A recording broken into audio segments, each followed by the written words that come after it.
Greetings, Harp family. I hope you had a lovely and productive week thus far, and hopefully you also got a chance to catch up on the latest blog post at the website harpnow.org. And this week's topic was titled "The Criminalization of Victims, the Sexual Abuse to Prison Pipeline," which covers discussion topics from human trafficking, the hypersexualization of Black women and girls, the associated trauma from these experiences, as well as the systems that continually fail the victims of such abuse. All right. And as we know, human trafficking can occur to anyone at any time, regardless of gender identity or even age. And the truth is, this is a global issue. This is not just like an isolated incident issue. This is a global issue that, requires global attention, right? And yet, it somehow gets swept under the proverbial rug. Whether it's, these bigwig, powerful elites, or the corner hustlers who are forcing women and girls and boys sometimes as well to, participate in the exploitative sexual experiences, it's very traumatizing for them. I mean, we cannot deny that. Like, those experiences result in lifelong trauma, and therefore these victims should not be further penalized. But the reality is that society and the systems of justice tends to further penalize these victims of abuse and trauma. And so, according to The Guardian, traffickers are using government websites to identify potential victims while they're still incarcerated. Like, this is mind-boggling. I mean, but it makes sense, because if the women and girls are being released and they don't have a supportive environment once they're released back into society, they're more likely to fall prey to these false good Samaritans, right? With ulterior motives. It makes sense. And so a UN study reported that 71% of human trafficking around the world is girls.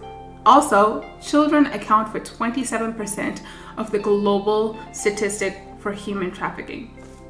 This is unsettling. That should be unsettling, right?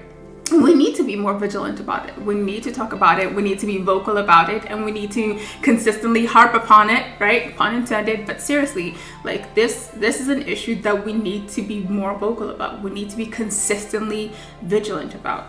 And the truth is that the solutions that we need, yes, they have to be, personal, they have to be communal and societal, and they also must have policies that help the victim, not further penalize it, right? And as we know already, countless amounts of Black women and girls disappear annually with no trace, no, indication of where they've gone to, and they're never found, right? And, the likelihood is that, they've ended up in these trafficking rings. And, there's no signs for them. There's hardly any signs of missing persons for them. And it's sad. I mean, it's more than sad, really. And so, I mean, it's disheartening. It's really disheartening. And so, which is why we need to be vocal about it. We need to continue speaking out about it until this is no longer an issue. That's facts.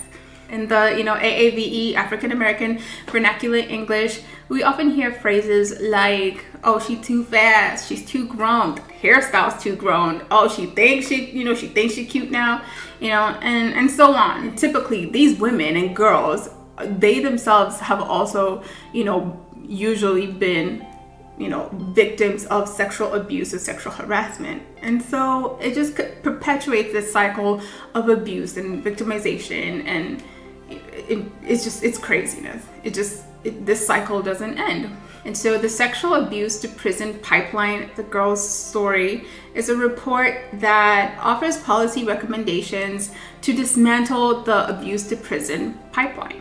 And this report illustrates the problematic, deeply rooted systemic issues that perpetuate this condition of, criminalization of victims, especially our women and girls.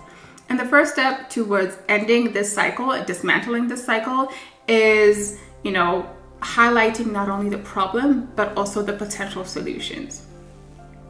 The report indicates that, the proportion of girls entering the juvenile imprisonment system is ever increasing, right? It's not going down thus far.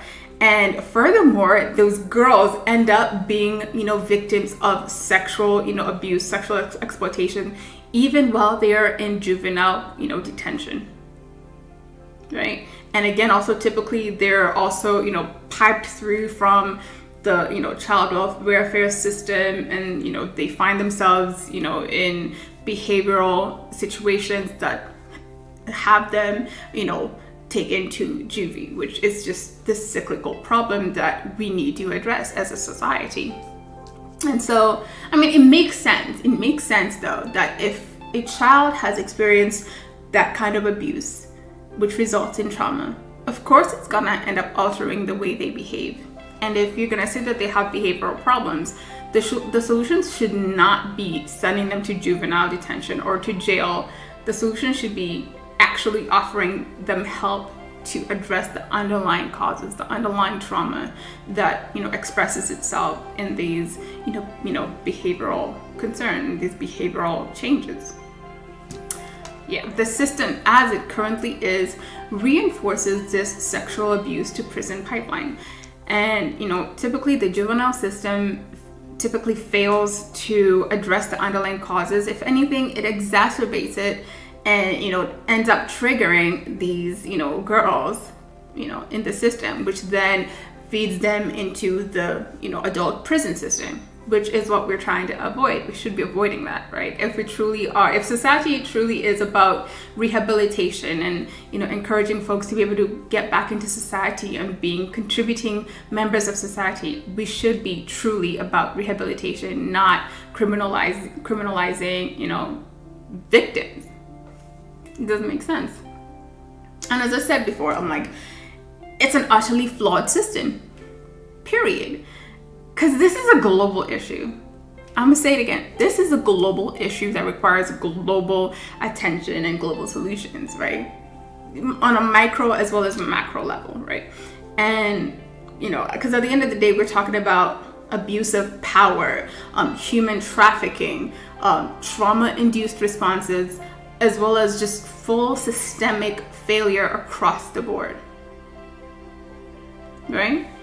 And we have to ask ourselves, if the system continually fails its people, then we must genuinely consider, is it the people's fault? Can we just fully blame it on the people, on the victims?